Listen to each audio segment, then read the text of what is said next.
So greetings, I'm Diane Sugimura, and it's so exciting to see all of you here today. Thank you very much for coming. When I have an opportunity to do a real estate class at the UW every once in a while, I always say, I take my book, The Color of Law, and I said, this is required reading. So when, thank you. So when I got the email that said a second book was out, I started sending messages to all kinds of people and saying, we've got to get the Rothsteins back to Seattle again. And so I skipped all the protocol and I went directly to Richard and I sent him an email and said, we'd like to get you back to Seattle again. And he responded. But the main thing that I want to do today is recognize the work that Patience Malaba, Executive Director of the Housing Development Consortium, Bambi Chavez and Lauren Tierney, and probably a lot of other people. They took the responsibility for putting this together. They did all the heavy lifting. And so we've got this wonderful event for the Rothsteins. So with that, I'd like to bring up Patience. And for the few of you who don't know her, you probably almost all know her, but the few of you who don't know her, the one thing that came to my mind as I was thinking the other night, she is the person that I want to be when I grow up. She is amazing. Come on up, Patience.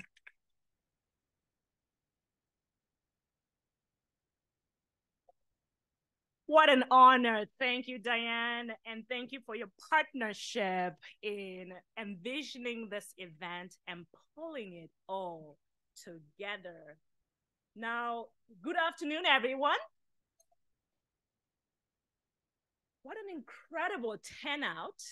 And I say that because I know how hard it was to get into this room.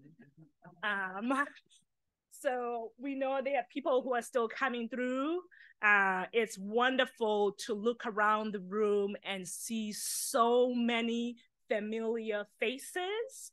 And a warm welcome to the ones that are joining us for the very first time. As introduced, I am Patience Malaba, the Executive Director of the Housing Development Consortium. We are truly delighted to have all of you here, and thank you for your presence. Before we begin, I want to take a moment to acknowledge and express my gratitude to the exceptional staff of the Housing Development Consortium. And I'm going to ask them to stand, even though some of them are already standing, so you might have to raise your hands. Lauren Tierney, who worked hard pulling this event together seamlessly.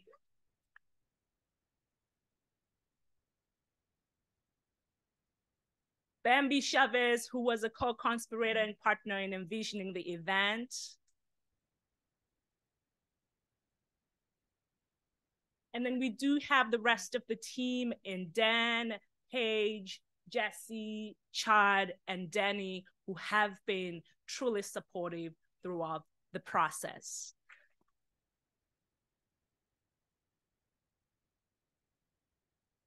I also look around and see our board members who are in every corner of this room. We see you and we thank you for your work as well. I also want to spend time extending our gratitude to the sponsors who have been partners in making this event possible. These sponsors are not only members of HDC, many are long-standing partners, and they really worked with us in pulling this event together. So I will ask you to hold your applaud while I walk through the list of the partners. Beginning with LISC Puget Sound, we are in Civic Commons, NIOP, FutureWise, Habitat for Humanity, Homesite, Microsoft, Seattle King County Realtors, Tacoma Pierce County Realtors, Sightline, ULI, Washington Realtors, Western Washington Realtors, and University of Washington built environment. A round of applause for these partners.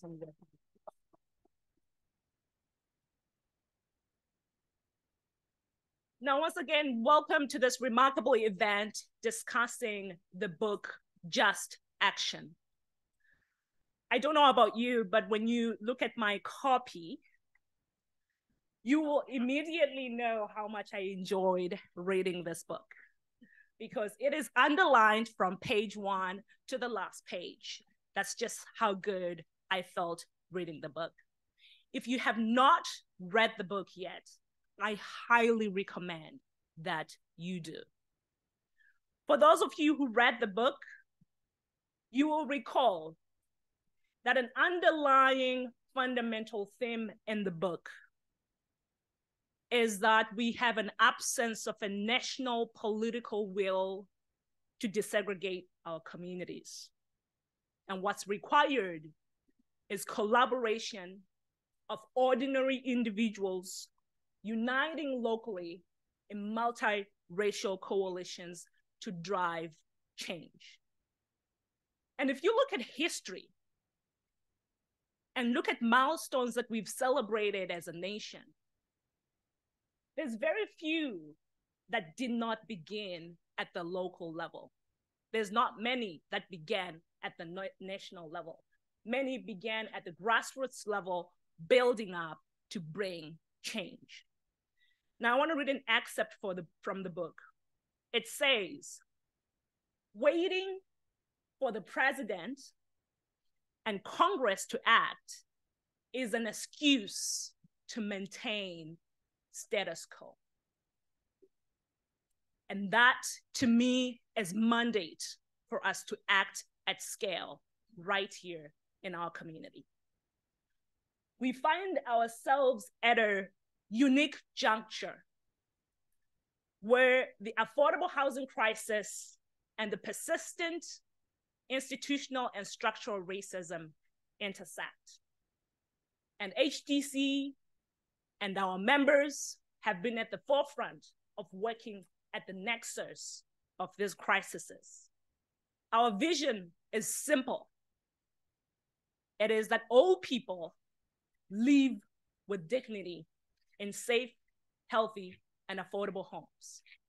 That all people can find a place that they can call home, a place that offers security, a place that offers stability, and a place that offers the potential to pass on to the next generation. This philosophy is deeply embedded in our mission. But mission is meaningless if there is no action. And that's why we take pride in being the lead advocacy partner in the Black Home Initiative. A round of applause for the Black Home Initiative.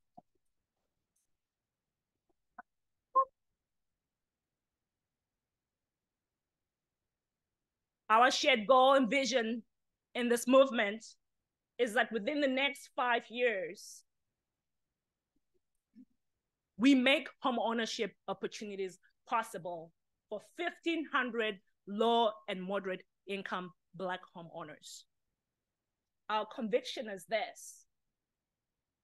It is that if we get it right for those furthest from opportunity, we will get it right for everyone. The idea that we all do better when we all do better is central to how we address persistent institutional inequities that continue to bear. Now, we're thrilled that the authors of Just Action address the brutal truths of racial discrimination and segregation, but I think more importantly, they offer hope. They inspire us with examples of action and efforts across the nation. But I want to underscore an action here locally. Can I? Yeah. The work we did passing the Covenant Homeownership Account Bill is an example of action.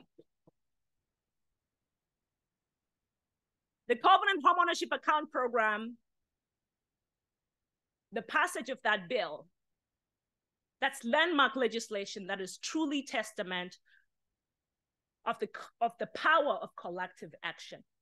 We all came together and believed that every individual deserves an equal opportunity to own a home. So today, we're here to discuss just action. We're also here to celebrate your pivotal role in helping pass the Covenant Homeownership account. With that said, I do want you to take a moment to give a round of applause for yourselves in this work.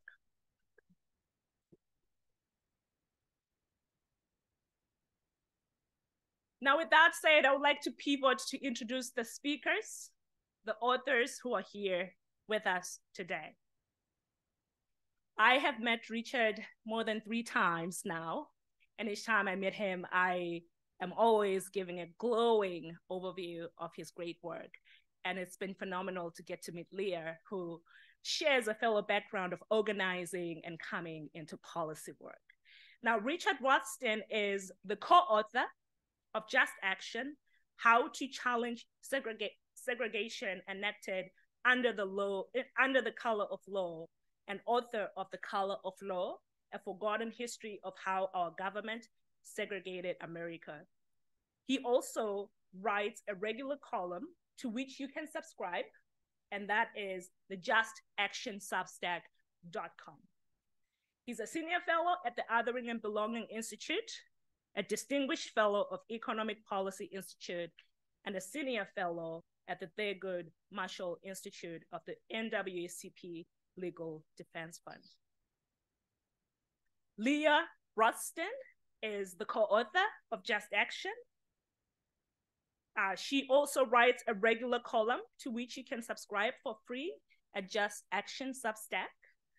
She has worked on public policy and community change from the grassroots to the halls of government. She led research on reforming community corrections policy and practice to be focused on rehabilitation, not punishment. She has also been a consultant to nonprofit housing developers, cities and counties, redevelopment agencies, and private finance firms on community development, affordable housing, practice, as well as financing. And with that, I will hand over to our speakers who will provide an overview of their book, and we'll come back for a discussion at the end of the program.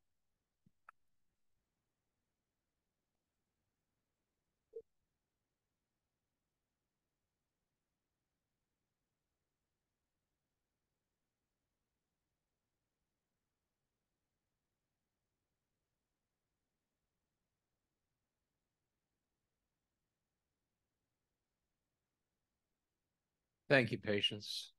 Thank you, Diane. Thanks to all of you for coming here today to engage with Leah and me in this conversation. I know that many of you have read The Color of Law. Some of you may not have, and so I'm going to take a very few minutes to summarize its argument because it's a predicate for this new book that Leah and I have written called Just Action.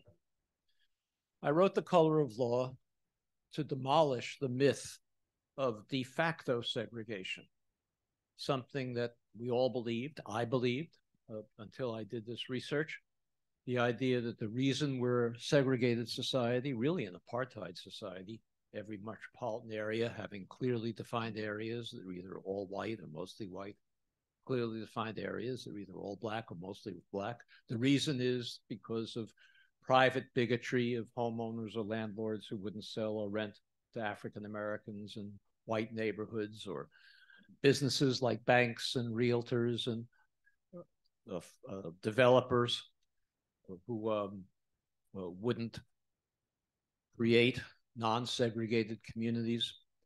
Or maybe it's because people just like to live with each other, the same race. We feel more comfortable that way. Or maybe we tell ourselves it's all the result of income differences, economic differences. And it's the market that's created the segregated neighborhoods. All of these individual, discriminatory, but non-governmental actions is what created segregation.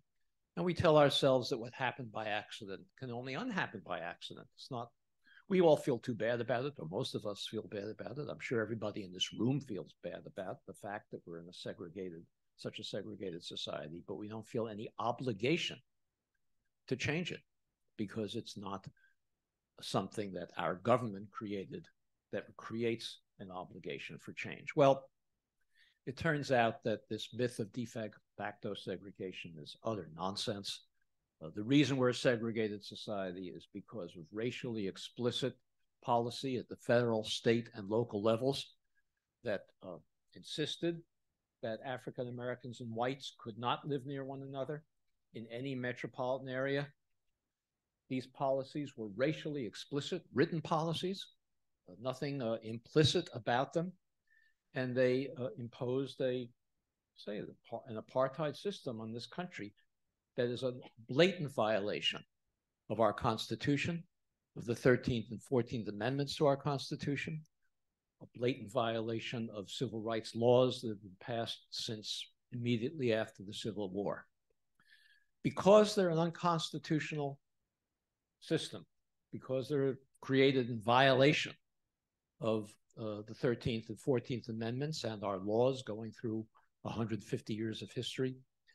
Because of this, every one of us, Americans, citizens of this country, residents of this country, have an obligation, if we take our responsibilities seriously, to do something to remedy it.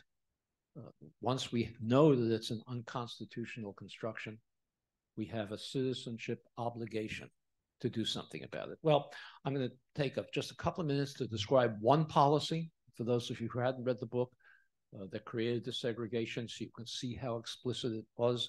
And then I'm going to talk, and Leah's going to talk about exactly what Patience described, why it's up to us in local communities, in biracial, multi-ethnic committees, to begin the process of redressing it. In the immediate aftermath of World War II, the federal government, together with the Veterans Administration and the Federal Housing Administration, embarked on a program to suburbanize the entire white working class and middle class population out of urban areas into single family homes in all white suburbs. At the time, we were not a suburban country. None of the suburbs that you know here in Seattle had yet been created. We were a manufacturing economy. Factories needed to be located near deep water ports and railroad terminals to get their parts and ship their final products. And so the workers who were employed in those factories, as well as the bankers and the insurance agents and all the service employees who serviced those factories, had to live in urban areas so they could get to work. They didn't have automobiles, many of them. They either walked to work or took short streetcar rides in many communities to get to their jobs. I'm not suggesting that every urban area was non-segregated. There was lots of informal segregation, but there were also lots of non-segregated areas in this country at the time.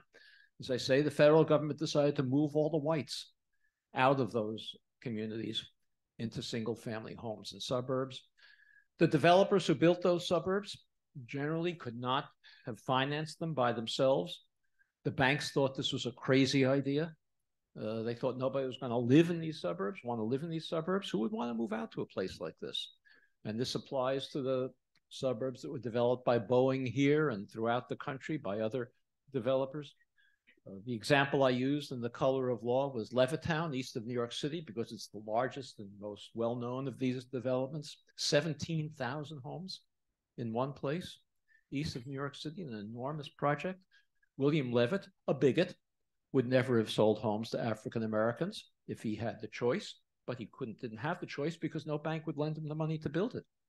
The only way he could get the money to buy the land and build this project was by going to the Federal Housing and Veterans Administrations, submitting his plans for the development, the architectural design of the homes, the material he was going to use, the layout of the streets, and a required commitment required by the FHA and VA never to sell a home to an African American. This was a racially explicit written policy of the Federal Housing Administration and Veterans Administration. The federal government even required Levitt, this will strike home to you today here in Washington, even required Levitt to place a restrictive covenant in every home in this development, prohibiting not only occupancy by African Americans, but resale or rental to African Americans. The federal government had a policy manual. This was written. It wasn't the action of rogue bureaucrats working for the FHA and VA. They had a manual that was distributed to appraisers all over the country whose job it was to evaluate the applications of builders to create these developments in the suburbs. The manual said you could not recommend for a federal bank guarantee a loan that was going to support selling homes to African Americans in these communities. The manual went so far as to say that you couldn't even recommend for a federal bank guarantee an all-white project if it was going to be located near where African Americans were living, because in the words of the manual, that would run the risk of infiltration by inharmonious racial groups. That's what the federal written policy manual said. As I said, this notion of de facto segregation is utter nonsense. It was on the basis of this policy and many, many others that I describe in The Color of Law, and I won't mention now, policies of government at the federal, state, and local levels that created our segregation. Well, those homes in these newly developed suburbs in the post-World War II period and into the 1950s were inexpensive. They cost at the time about $8,000, $9,000 a piece. Today's money, that's about $100,000, maybe with recent inflation, it's probably $110,000, $120,000 now. Any family, black or white, returning veteran or non-returning veteran with a job in the post-war boom could have afforded a home like that. Whites were subsidized to buy them. African Americans prohibited from buying them. Well, those homes, not in the subdivisions surrounding Seattle, downtown Seattle, or in its suburbs, not anywhere else in the country, no longer sell for $120,000. Maybe they do in this area. I haven't heard of anybody telling me they do. They sell generally for a couple of hundred, $300,000, $400,000, $500,000, in some places $1 million, $2 million or more. Yeah, right. The white families who were subsidized to buy these homes did not buy them to get rich. They didn't know they were going to appreciate in value like this. They were looking for a place to live. We had a housing shortage. There was no housing built during the Depression to speak of. During World War II, it was unlawful to use construction materials for civilian purposes. There was enormous housing shortage, and these families were desperate for a place to live, and the federal government subsidized them to do that. But they did gain wealth as a result of this subsidy.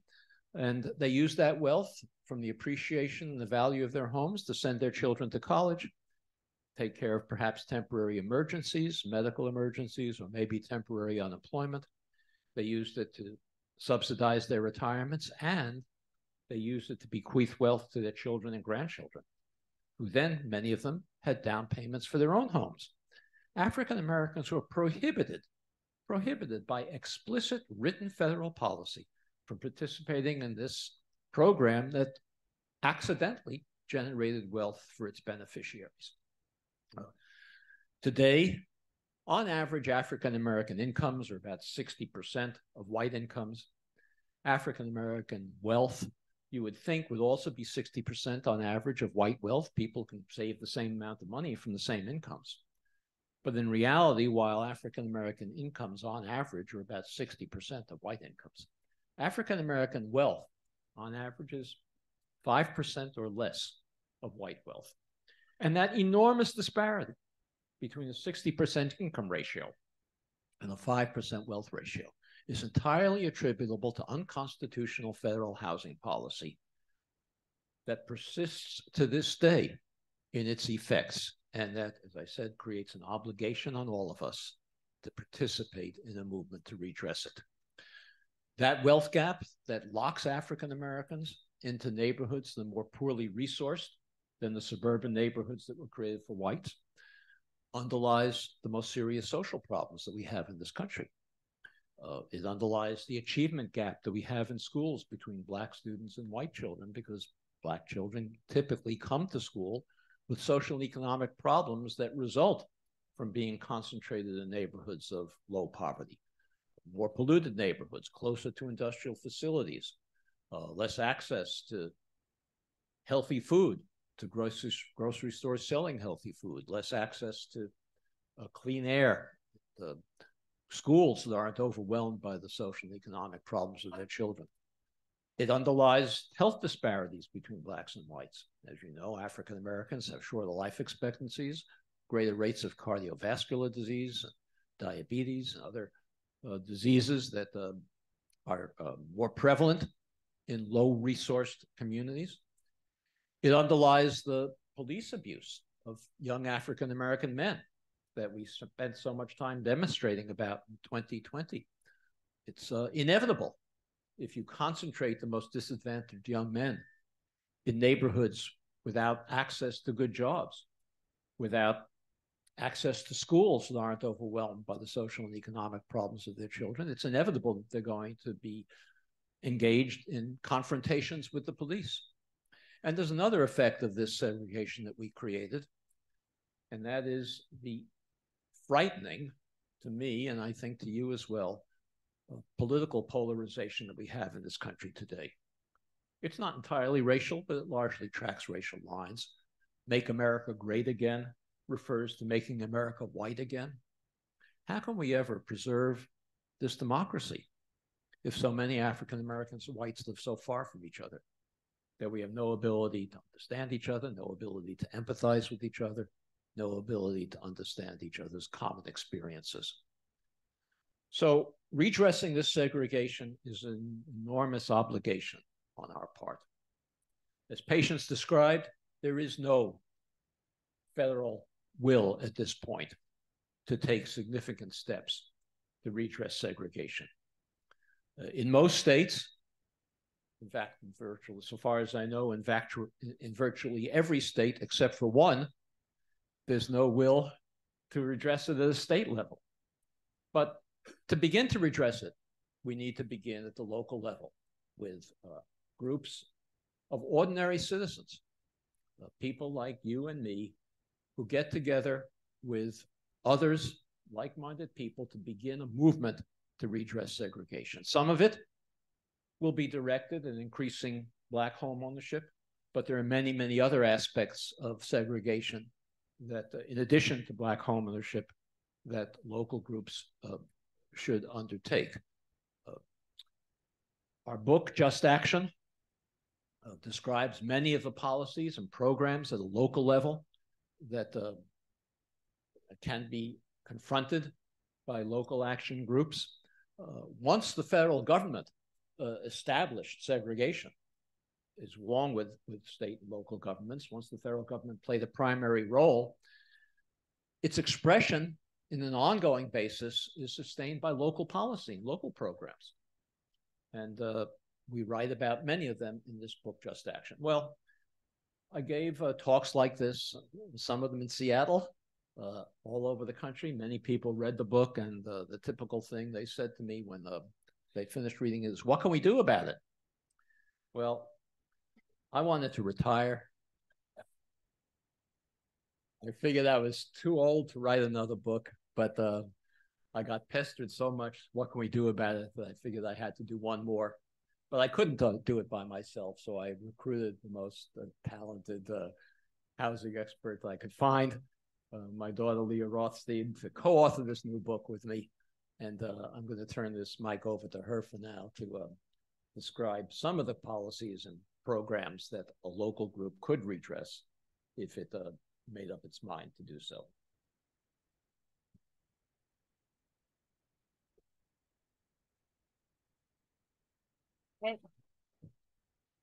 Good afternoon. I get to talk about the slightly more hopeful piece of this talk. So as you've heard from Patience and from my dad, what we call for in Just Action is a reinvigorated, reactivated civil rights movement that's formed and energized by groups on the local level, biracial, multi-ethnic groups that are organized, educated, activated, and ready to take on local issues to redress segregation. So the first step of that is forming biracial, multi-ethnic groups, coalitions, committees. Now we understand that that in itself might seem daunting. We live in segregated communities, if you haven't heard. And so we don't necessarily, in many places in the country, come across people of other races naturally, and we don't make natural social connections going about our day-to-day lives in our neighborhoods because our neighborhoods are racially segregated. So we have to take some extra intentional steps to build these cross-race relationships, build up some social capital, social relationships that can then be used to fuel these groups that can advocate for change. So we give some examples in Just Action of communities that have done this. They're great stories. I don't have time to get into them now, but they took some intentional steps to bring people together from segregated neighborhoods in the same city, where they then started to learn that they had a lot in common and they weren't that different, but their neighborhoods were very different, and then could start to investigate and question why that is and what they could do about it. So once those groups form and start to look at what they can do about the segregation of their neighborhoods, as you've heard, there's a lot that they can do. We describe in Just Action dozens of policies and strategies that a local group can take on. And I think we'd be mistaken, or we are mistaken, if we think that there's one thing that's going to do this. Were many pieces that went into creating and sustaining segregation. There's going to be many pieces that go into undoing it. So as we like to say and put forth in Just Action, it doesn't really matter where we start, just that we start somewhere and start to chip away at these pieces that maintain the segregation of our communities. So the strategies and policies that we describe in Just Action, they do two main things. They look to the future to ensure that we don't continue to have policies that perpetuate and maintain and continue to create segregated communities. So change the policies that are sustaining segregation, implement new ones. And then they also have to look to the past. We have to address the disparities that exist today because of the segregation of our communities. So we're addressing both the causes and the consequences of segregation.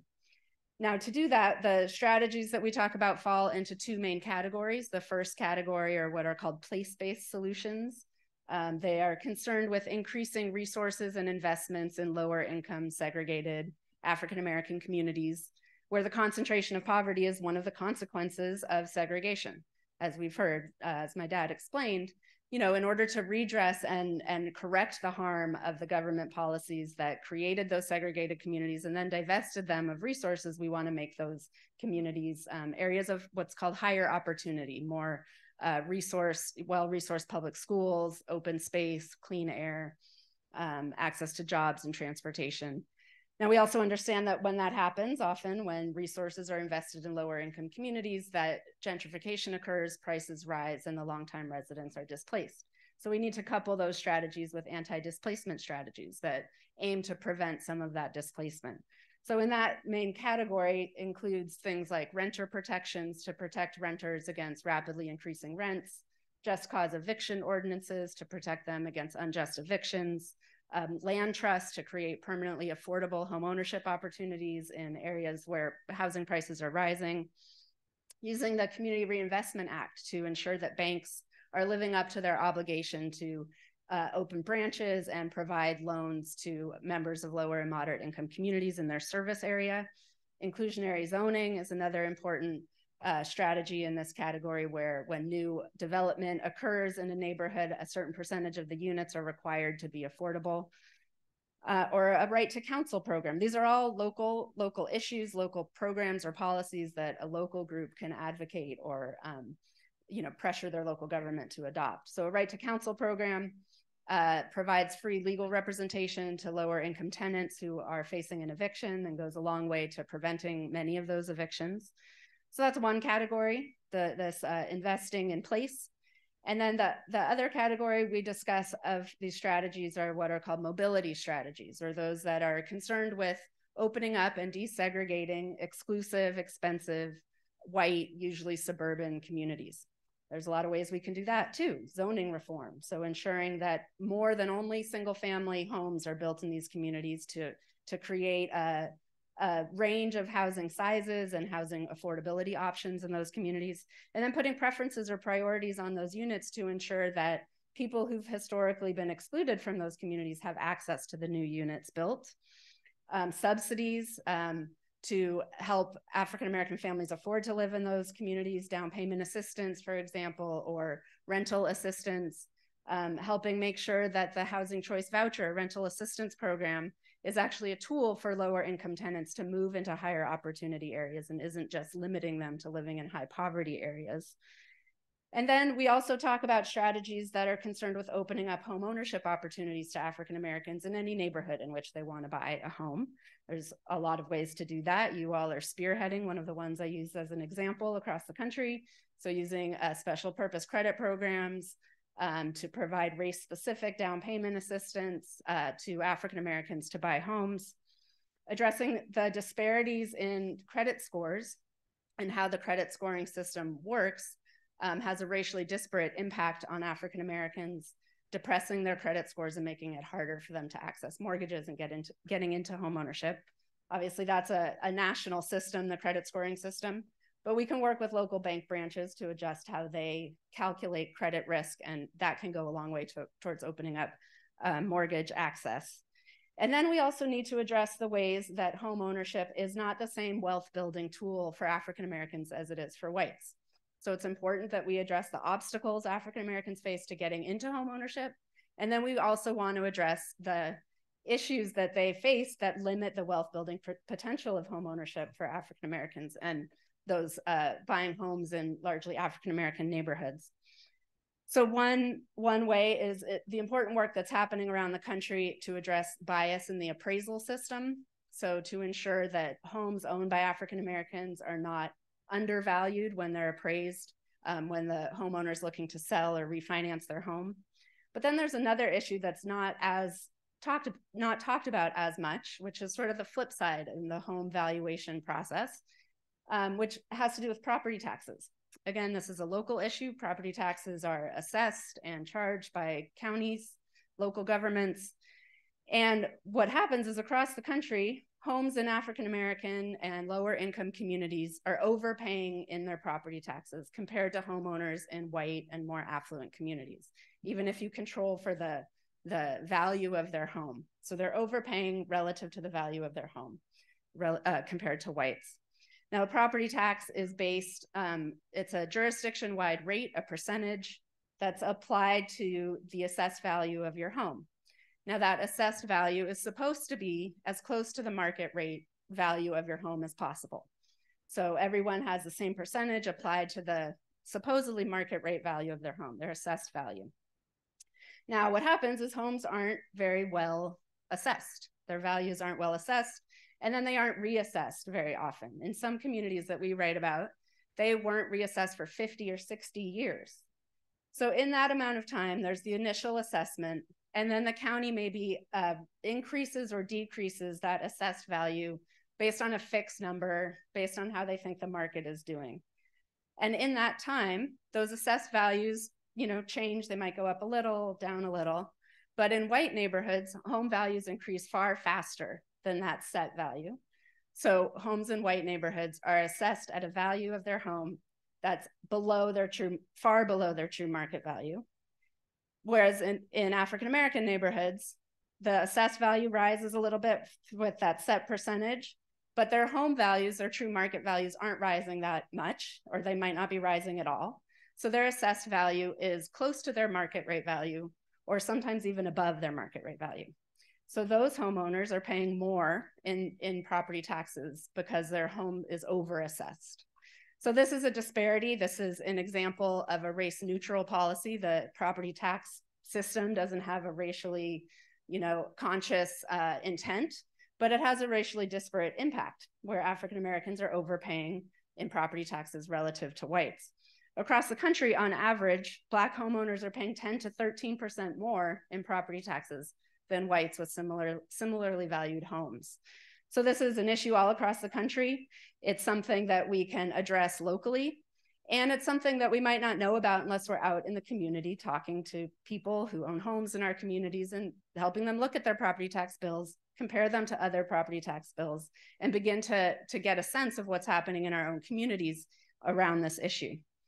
So we can start to organize around the issue when we find that it exists. And a local group can do this by collecting this data assessing the values of the homes and trying to assess if those assessed values per the county are correct, and then running a campaign to get the county to correct their assessment system so that homes in African-American communities are assessed correctly. They can also take it a step further and advocate that the county refund those homeowners who've been overpaying property taxes for years. So this is an example of a local campaign that a group organized around these issues could take on. Now this property tax issue, it can get worse, if you can imagine.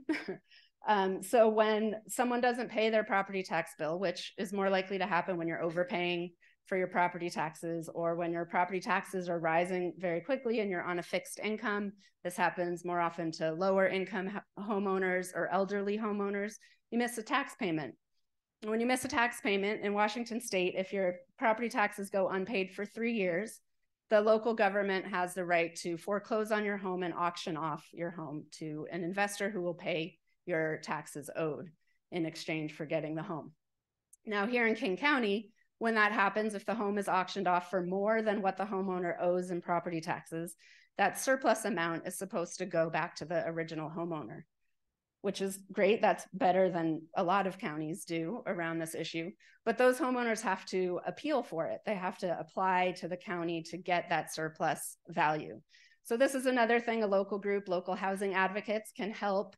They can help, first of all, to prevent this from happening to begin with, to help figure out who's behind on property taxes, help those that are eligible for deferments or exemptions to apply for them. And then if they go so far as to be foreclosed on, help those homeowners who are owed a surplus payment from the county to apply for it and get it. And then again, if they've been overpaying in property taxes for years, maybe that back payment, their owed property taxes can be forgiven. So these are all campaigns that can be run on the local level to help homeowners not only stay in their home, help them individually build wealth and be able to hand it on, to their children and grandchildren, but also help community stability, because as we all know, when foreclosures happen in a community, it destabilizes the community. And so we want to help not only individually, but also community-wide to prevent this from happening. So that's an example of these strategies that are concerned with helping homeowners, those African-American homeowners who have gotten into homeownership, make sure that they can maintain their homeownership and that their homeownership is actually a tool for wealth building. Now, I'll go into really quickly another example of a strategy that's concerned with mobility goals, which is, helping open up exclusive communities to diverse residents. And one important tool for this is the Section 8 or Housing Choice Voucher Program. It's a rental assistance, rental subsidy that's paid for by the federal government and administered by local public housing authorities.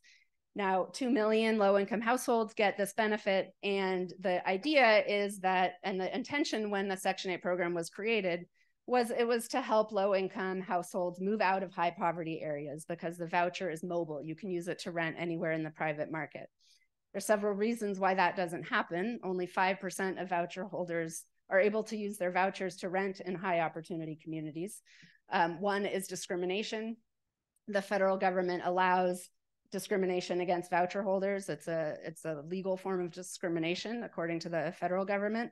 Washington state outlaws that kind of discrimination and actually has a pretty good source of income discrimination law, because it even closes one of the loopholes that many states who have these laws don't, where landlords, instead of outright prohibiting Section 8 tenants from renting their units, they say that those tenants their income has to be 3 times the monthly rent. Now, and then they don't count the voucher as an income. So that by definition excludes voucher holders. So Washington state does close that loophole in its law, but landlords still do that and still exclude and deny voucher holders access to their units. So it takes advocates, there's lawsuits, there have been settlements here. It takes advocates knowing when this is happening and then bringing those suits and prosecuting when landlords are breaking the law. Now, one thing we can do in our own communities about this is to support local fair housing organizations that are responsible for finding when this discrimination is occurring and where, and then prosecuting it. So those local fair housing organizations, they need our support. We can advocate our local governments support fair housing organizations. We can also volunteer individually with those fair housing organizations to pose as testers.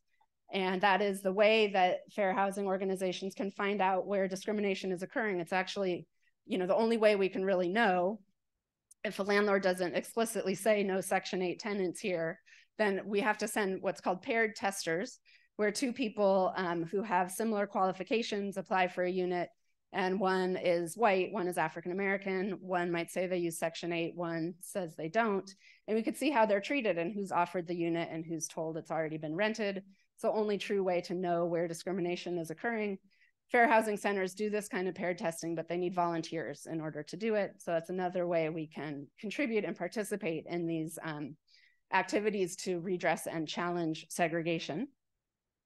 So another piece of the voucher program is the voucher amount itself. The way the program is designed really limits the mobility potential of voucher holders. So when you get a Section 8 voucher, you pay 30% of your monthly rent, of your monthly income towards your rent, and the voucher makes up the difference up to a maximum voucher amount.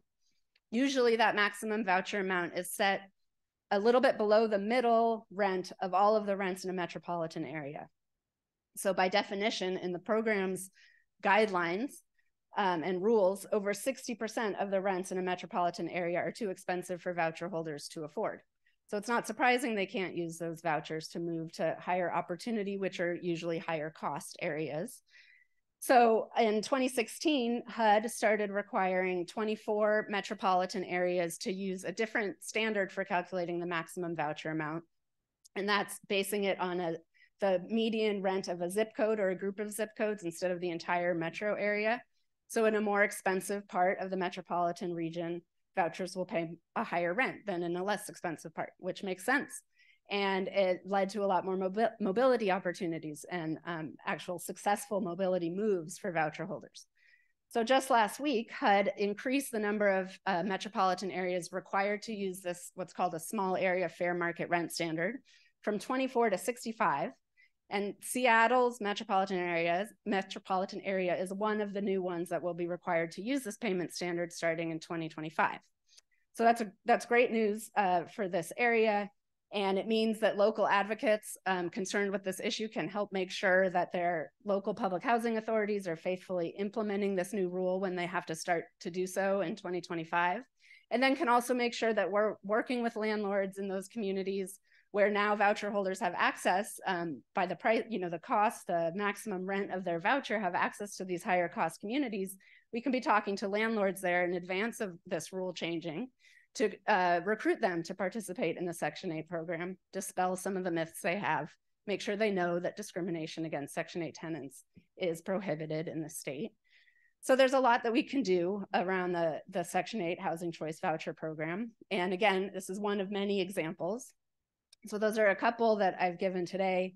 Obviously, there's a lot more in our book, and in our Substack column, we're continuing to write about all of this.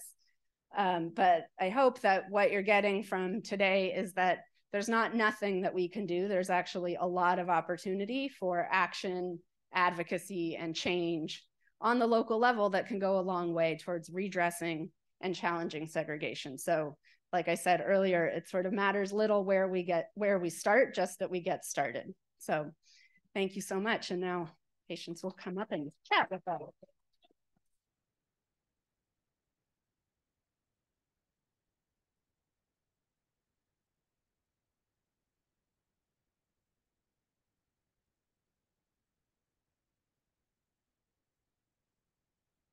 Well, Richard and Leah, thank you once again for the overview of the book. I think one strength about Just Action is that it takes an analysis of all tools and policies and makes them really accessible. Now, we're going to spend a few minutes in a discussion with Richard and Leah, and we'll hope to create time at the end for you to interact with them as we celebrate the Covenant Homeownership account. The first question goes to you, Richard. The factual knowledge on the history of discrimination increased since the release of the Color of Law. We know we still have a lot more work to do, but we're finding there remains, for whatsoever reason, those who don't acknowledge the linkage between the past and disparities of today. So for those of us who are on the front lines of advocating in this work, what are the narrative shift talking points that we must be absolutely equipping ourselves with to bring in more people with a deeper understanding of the need for reparative strategies? Well, Patience, I think Leah and I have described what the narrative points are. The problem, I think, is not so much the narrative points. The problem is taking the steps from understanding those narrative points to action. And that requires organizers. It requires creating organizations at a local level to take these steps. One of the things that we say in Just Action, and it's something that all of you know, 20 million Americans participated in Black Lives Matter demonstrations in 2020. It was the largest outpouring of support for racial justice in this country's history.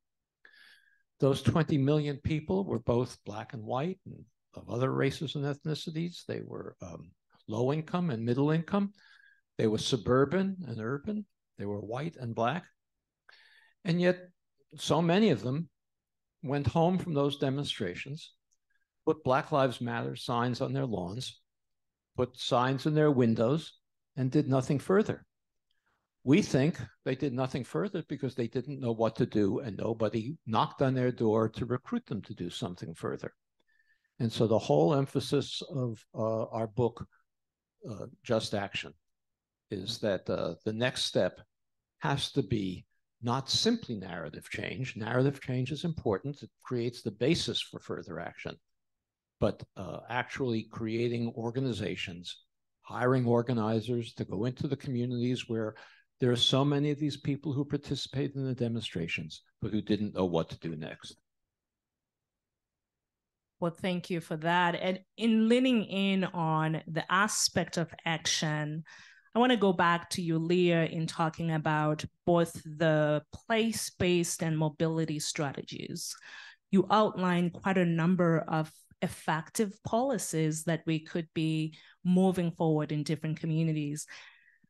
I am curious, and often in policy work, we highlight policies that are most effective. The book also talks a lot about single-family zoning. Single-family zoning, it says, may be the most powerful policy that perpetuates racial inequity. Could you highlight key policies that you believe can help us effectively address particularly issues related to zoning reform? Yeah, zoning is an important policy change that we need to work towards. And what we also say is that it alone is not enough to actually desegregate communities. So zoning, is how a local government determines what can be built where in its jurisdiction. Industrial uses here, residential uses here, at what type of residential uses can be put in residential zones. That's all part of the zoning code, locally controlled. So it used to be that cities zoned residentially zoned areas by race. They said this is a white zoned area and this is a Black zoned area. And that became illegal in the early 20th century. And what took its place was single family only zoning. So single family only zoning ensures that only one house can be built on every lot in that zone or in a neighborhood. Over 75% of residentially zoned land in the country is zoned only to allow single family homes. So that ensures that the number of homes in that community is capped at the number of lots there are. And as demand increases, supply can't keep up, so prices rise. So it ensures that those communities are expensive and can only be accessed by the most affluent households, which are more likely to be whites because they have access to, like we've described, intergenerational wealth from owning homes in the past when they were cheaper. So single family only zoning perpetuates the racial segregation of our communities. It's kind of a no-brainer then to say that we need to rezone single family only zoned areas as a first step towards challenging segregation. But what will happen when we rezone, they call it upzoning, so to allow more than one home per lot, sometimes it's 2, 3, 4 or more, when communities go through a rezoning process and change their zoning codes. So what will happen is maybe more homes will be built. Hopefully more homes will be built. None of these communities that have adopted these zoning changes yet have been, it hasn't been long enough for us to really know what the impacts will be. But hopefully more homes will be built, smaller homes, hopefully with a more, wider range of affordability on those homes. But it's likely that white families will still outbid African-American families for those homes because they, the wealth gap, keep going back to these same issues. So that's why we say rezoning is a necessary first step. And then we have to take intentional steps, race-conscious, race-specific steps to ensure that that African-Americans have access to the new homes that are built after a rezoning effort.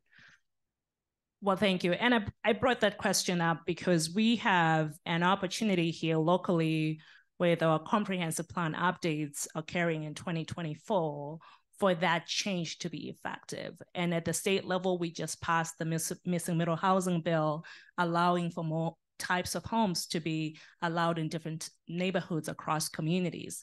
So there is absolutely an immediate action point that we're all taking here locally. Now I want to go back to the question of homeownership. I know it is one where we talk about how it is not panacea to the racial inequality, but it is also absolutely part of the necessary solution. But getting it right will require addressing the barriers. And you talked extensively about them in your overview. Just if you could talk a little bit more about how we get it right. How do we make it more equitable? How do we ensure that homeownership doesn't just become an easy, low-hanging fruit action that we're taking, but it does contribute to the wealth building and closing the racial wealth gap that we have. But what other tools should we be thinking about to bring alongside homeownership as well? Either of you, if you want to take that question.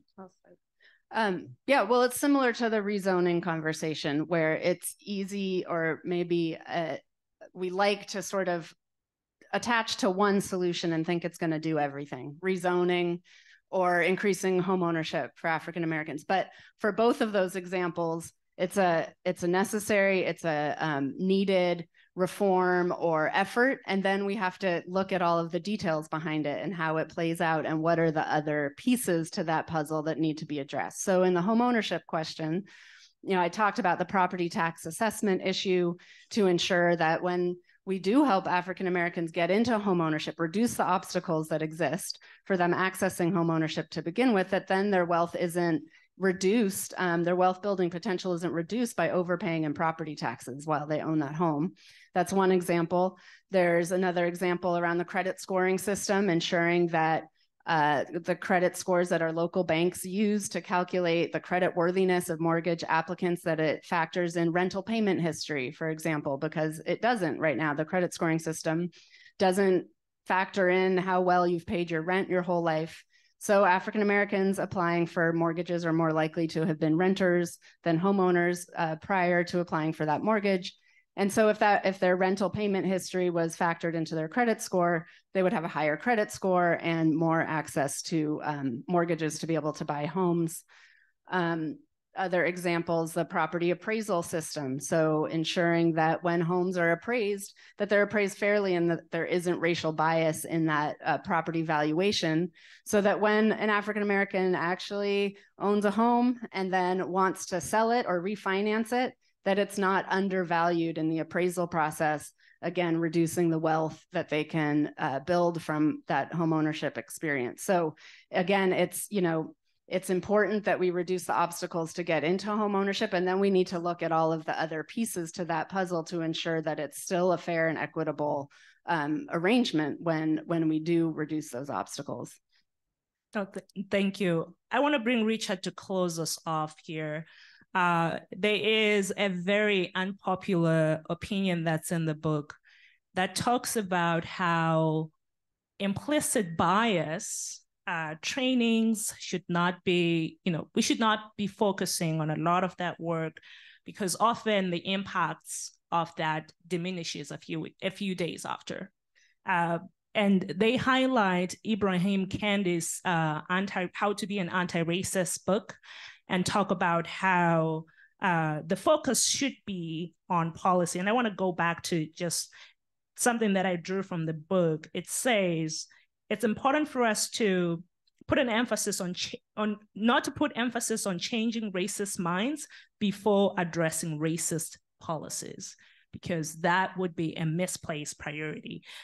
Richard, can you talk about just your perspective on that and the importance of policy action over the changing of minds in closing us off?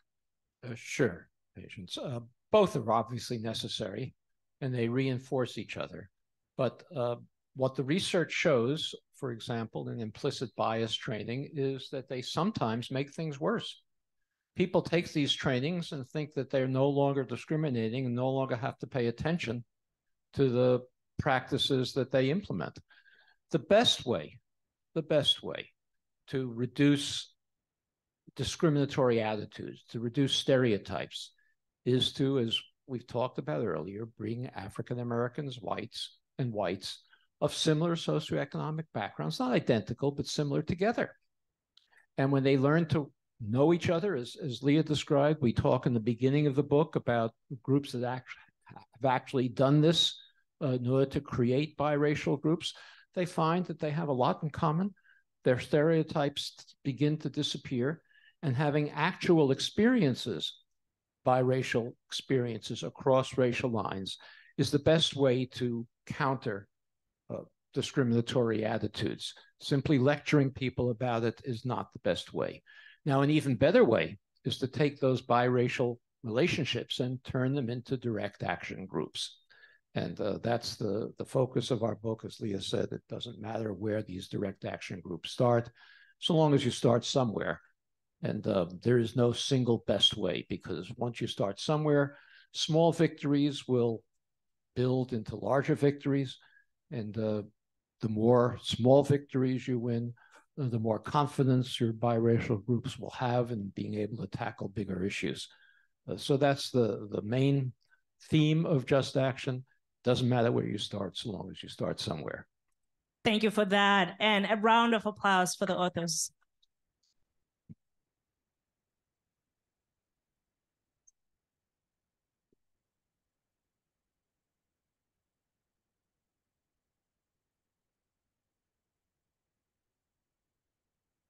Now, as they move to the book signing, which is going to be at the back and will begin at about 3:15, 3:20, which is the time that we're in now, we would like to pivot to celebrating the local action that we highlighted earlier, which is the Covenant Homeownership Account Bill.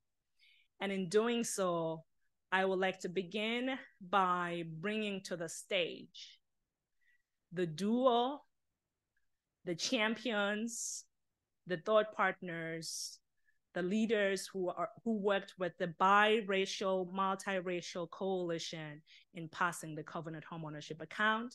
And that is Representative Frank CHAP and Representative Jamila Taylor. A round of applause as they come.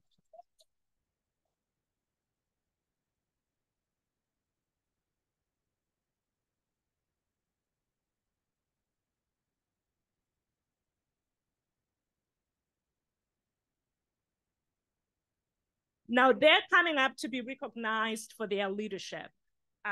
It was a fantastic journey to work with both the representatives in envisioning the work and getting it over the finish line.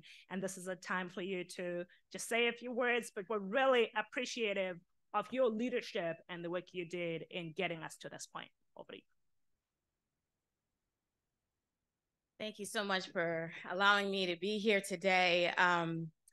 It's been a journey. I can't imagine how many folks have been in the civil rights struggle for generations thinking that when is it going to ever really happen? When are we going to see this transformational change? When are we going to see the coalitions come together in a sustained way? And I think we're still asking that question, because even as we do make progress to address the 400 years of systemic and constant discrimination,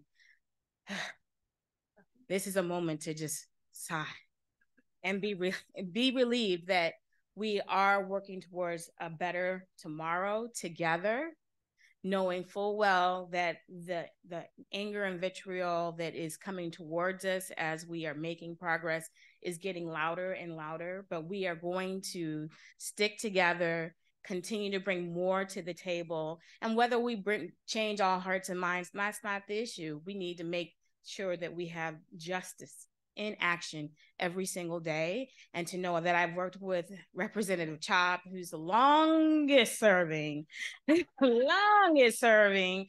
Speaker of the House in the entire nation, on this nation leading effort.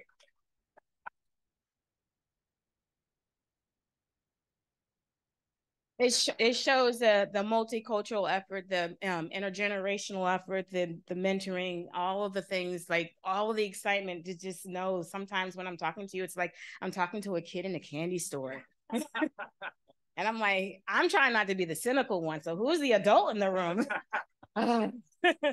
But to know that when we come to work with the coalition, and sometimes they are steadfast and focused, and knowing that we are trying to keep up with them, that tells me that we are in this fight for generations to come, because that is where we are destined, is justice, destined for justice. Thank you.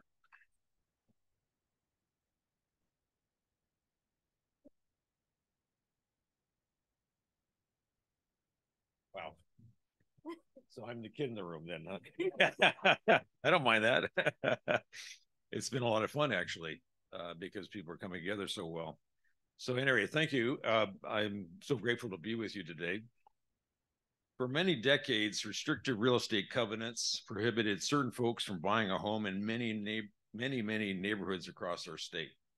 The state of Washington, the actual state of Washington, not only recorded those documents, but the state defended the racist discrimination in front of the state Supreme Court. Only in the late 1960s was the discrimination made unenforceable. As a result, generations of descendants suffered. It's very clearly documented in writing that wrong was done. There's no doubt. The question was, what are we going to do about it? And the answer became the covenant homeownership again. We enacted this new law in just one legislative session, which is and by the way, we included revenue, a new revenue source that will provide $2 billion over the next 20 years, which is oftentimes described as a generation, because without money, nothing happens. We passed the law and we got the money. Well, everybody loves to applaud money, by the way. That's good. So how did we succeed? What was mentioned, a multiracial coalition with hundreds of testifiers, the strong foundation of years of detailed research, just years of detailed research, University of Washington, Eastern Washington University, and many other efforts. Prime sponsorship of the legislation by the amazing Representative Jamila Taylor. Let's hear it for Jamila.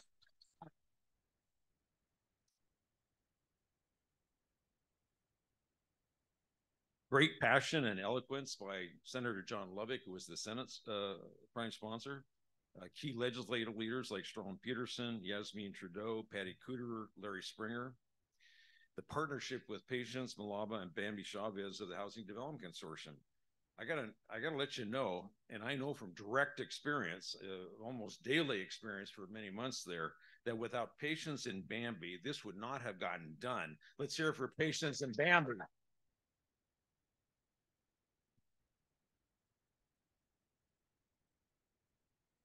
Well, that was polite applause. Let's really hear it for them. Please.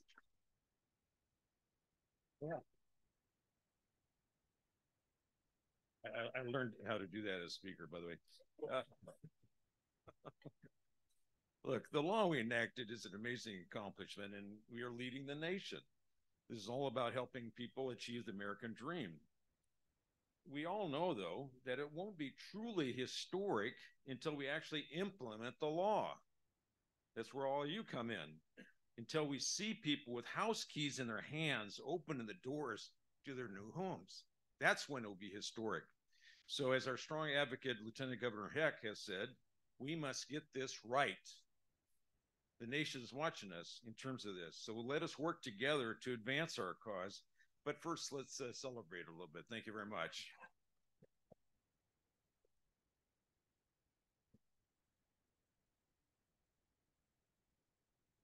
Another applause for the duo.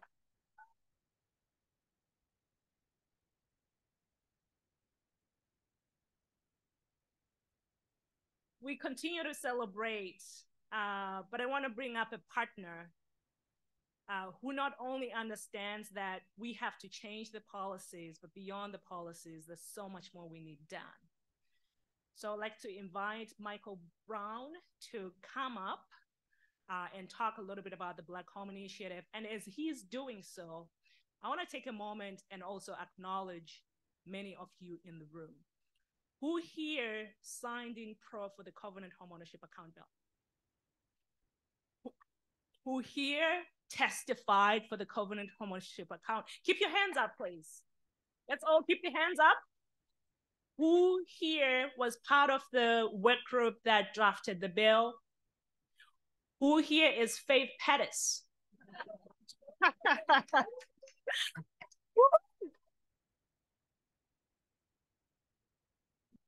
And who here is Bambi Chavez, who got this bill done in one session?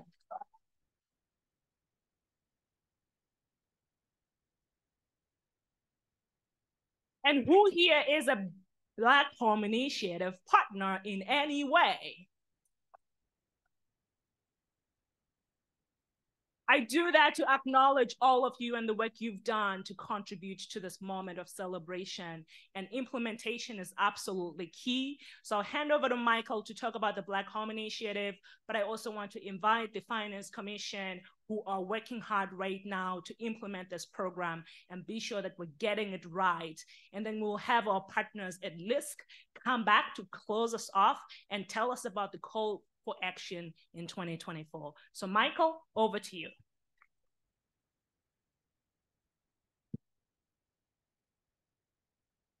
Thanks, Patience, and good to see everyone. So for those of you I don't know, my name is Michael Brown. I am the Civic Architect for Civic Commons, and Civic Commons is the convener.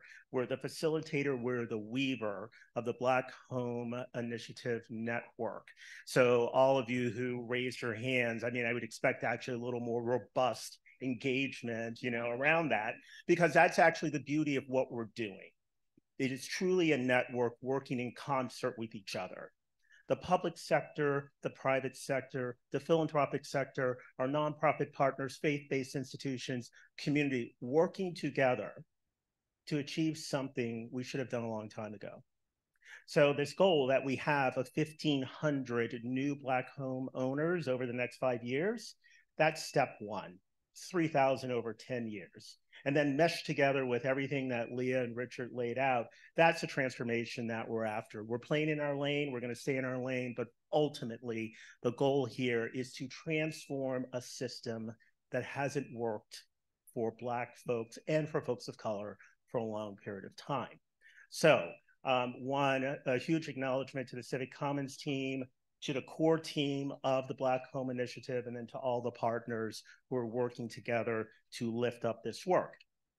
So my task is to help you understand what you can do to engage with BHI, with this network that we've been building.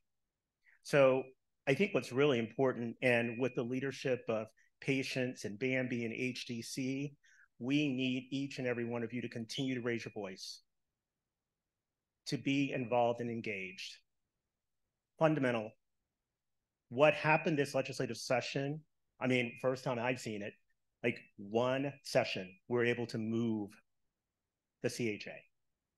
There's much more we can do. There's much more that still needs to be done, but it only can happen with your participation, your voice, backing up HDC, backing up members of the network.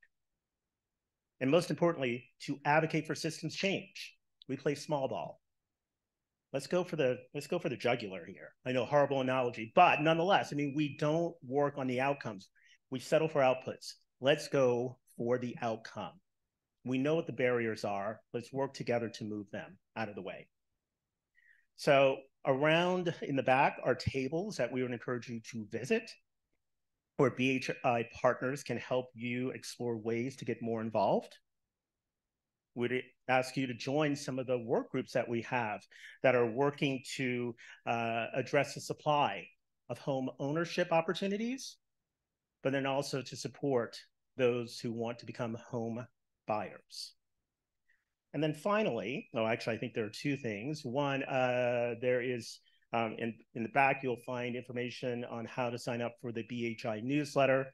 And then on the Civic Commons website, our expert in belonging, Frank Nam, had a great interview with Leah.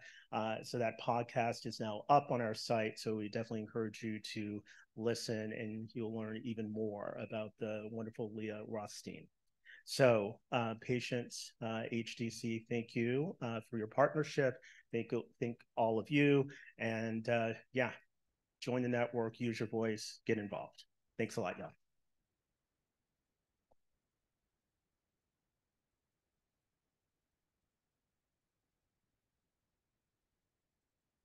Okay, we are moments away from wrapping up, but it's a great opportunity to just provide a little update and some context as to what the Housing Finance Commission is doing and what our role is in this wonderful movement. I'm Steve Walker. I'm the Executive Director of the Washington State Housing Finance Commission, and the Commission is a proud member of the BHI and part of the passing and implementation of the Homeownership Covenant Act.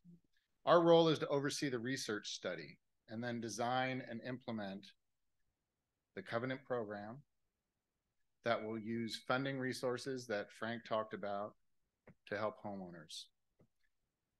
buyers, future homeowners. I will just provide a quick overview of what's going on right now and what's coming next. First of all, the Covenant legislation requires a research study. It's been referenced, and that study needs to document housing discrimination in Washington. This is a first and crucial component of this effort. Developing the Covenant Homeownership Act, everything is going to be based on this study.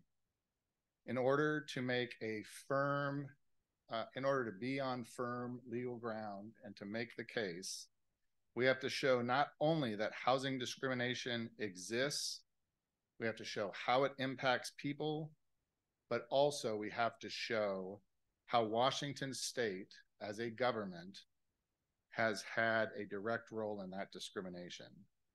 And then what specific assistance would likely remedy those impacts. So that's easy to say. Trust me, it's hard to accomplish, but that's what we are going to accomplish together. This study is already well underway. Our incredible research partner who's here today, our partners are all here today, the National Fair Housing Alliance, a national leader in this space. We've been spending time with them and with Richard and Leah, having conversations all week with corporate leadership to make sure everyone is getting in on the ground floor and really understanding what this is about.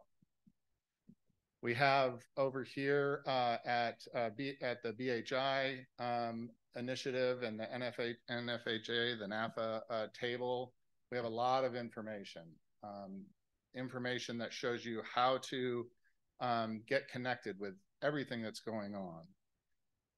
Part of our partnership and over there as well is our local partners, Fair Housing Center of Washington and the Northwest Fair Housing Alliance. They are part of our research team. This team is also gathering personal stories, which is a critical component of the study itself. Stories of discrimination. And so here's where you all come in.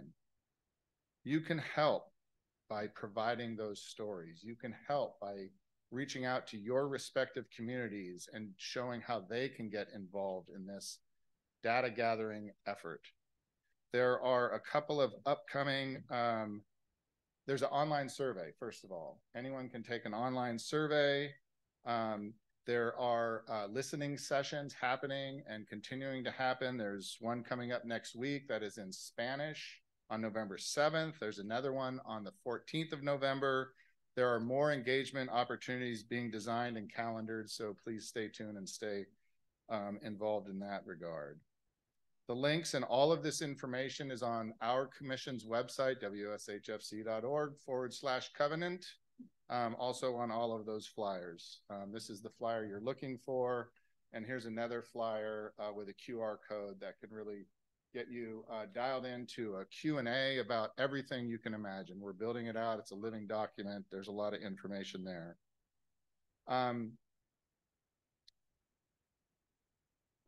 We're so excited about the momentum and the movement that was initiated and sort of culminated with the passage of the Home Ownership Covenant Act. But there's a lot still coming. And I'm going to turn the mic over to Lauren to talk about what's coming in this next legislative session. Thank you.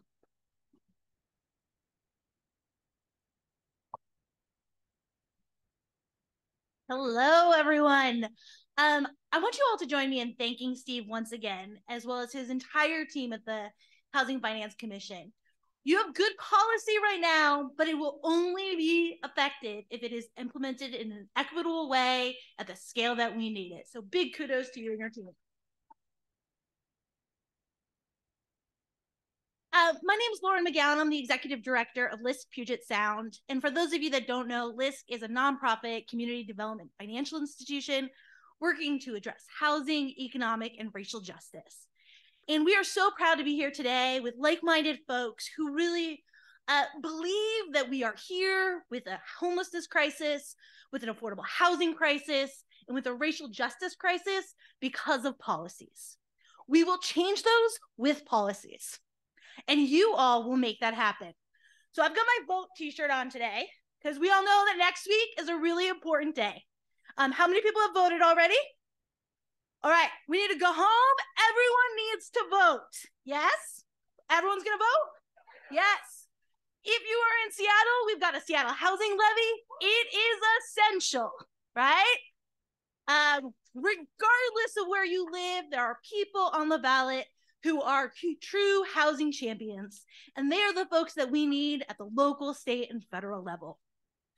But we don't go today. We know last year was a historic session in the legislature, thanks to some of our fearless leaders in the room, organizations like HDC, and all of you. We have a lot more work to do in the year to come. So if you are not already signed up for the HDC advocacy alerts, get on them. Same thing with the Black Home Initiative. We have a short but mighty session coming up. We need to make sure that there is capacity to implement the legislation we've been talking about. We need to make sure that there is more money for our housing trust fund. And we need to make sure that there are capacity building dollars for Black and Brown and other emerging developers all across our state. You have the power. We don't have to accept where we are today. We can go forward tomorrow, just like we had in this last legislative session, and together we can make change possible. Hope everyone has a wonderful afternoon. Don't forget to get your book signed, and let's celebrate. Today is a big day. It's all about you. Go have some cupcakes.